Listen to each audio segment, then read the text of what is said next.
पर supreme court में आज फिर सुनवाई शुरू हो चुकी है। सॉलिसिटर जनरल ने कोर्ट को बताया कि दिल्ली को 700 मीट्रिक टन की सप्लाई हुई है, यानी कि ये आपूर्ति की गई है।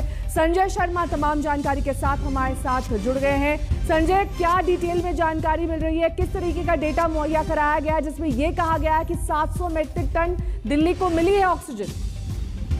हाँ, अभी सॉलिसिटर जनरल यही बता रहे हैं कि 700 मीट्रिक टन ऑक्सीजन की आपूर्ति की गई है और उसमें उन्होंने बताया है कि दिल्ली की कितनी डिमांड है, कितनी सप्लाई है, कितने स्टॉक में रखा गया है ताकि इमरजेंसी के समय उसका इस्तेमाल किया जा सके। अभी सुनवाई चल रही है और सॉलिसिटर जनरल से उनके जवाब पर उन्होंने जो रिप्लाई दिया है, जिसमें उन्होंने पूरे चार्ट बताया है, उस चार्ट पर कोर्ट सवाल जवाब कर रहा है।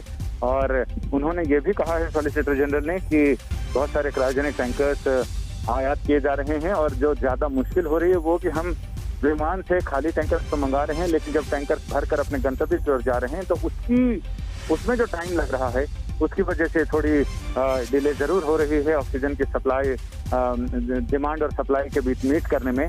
लेकिन ये कह रहे हैं कि जैसे हमारे पास और टैंकर्स, अतिरिक्त टैंकर्स आ जाएंगे तो इसे भी जल्दी ही कवर अप कर लिया जाएगा।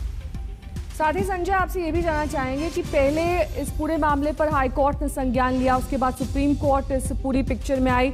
अब सुप्रीम कोर्ट डिटेल में हर जानकारी चाहती है, मोटा मोटी कोई जानकारी नहीं। किस तरीके के नंबर्स हैं, कहां पर संकट है, एग्जैक्ट डिटेल्स बताइए।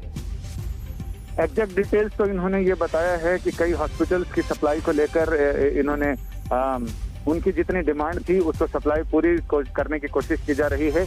और जैसा कि उन्होंने अभी सारा डाटा ये बताया है कि कितने मीट्रिक टन की कहां जरूरत है और कितनी सप्लाई हो चुकी है, लेकिन उन्होंने नटशेल में ये बताया है कि 700 मीट्रिक टन से ज्यादा की ऑक्सीजन की सप्लाई दिल्ली को आपूर्ति की गई है। और हम चाहते हैं कि उसका रेशनलाइज ढंग से उसे सारे लोगों को आपूर्ति की जाए ताकि किसी तरह की कोई दिक्कत ना हो। लेकिन उन्होंने कोर्ट को यह भी बताया है कि आगे और भी जरूरत के मुताबिक दिल्ली को और भी जरूरत हुई तो और भी ऑक्सीजन की सप्लाई के लिए कोशिशें की जा रही हैं। ठीक है, बहुत बहुत शुक्रिया संजय इस तमाम जानकारी के लिए आपका। संजय शर्मा हमारे संवाददाता सुप्रीम कोर्ट की प्रोसीडिंग्स पर नजर बनाए हुए हैं, डिटेल में जानकारी दे रहे हैं। केंद्र सरकार से रिपोर्ट सुप्रीम कोर्ट ने मांगी है, ये पूछा है कि आखिरकार कितनी ऑक्सीजन सप्लाई से ये संकट खत्म हो सकेगा।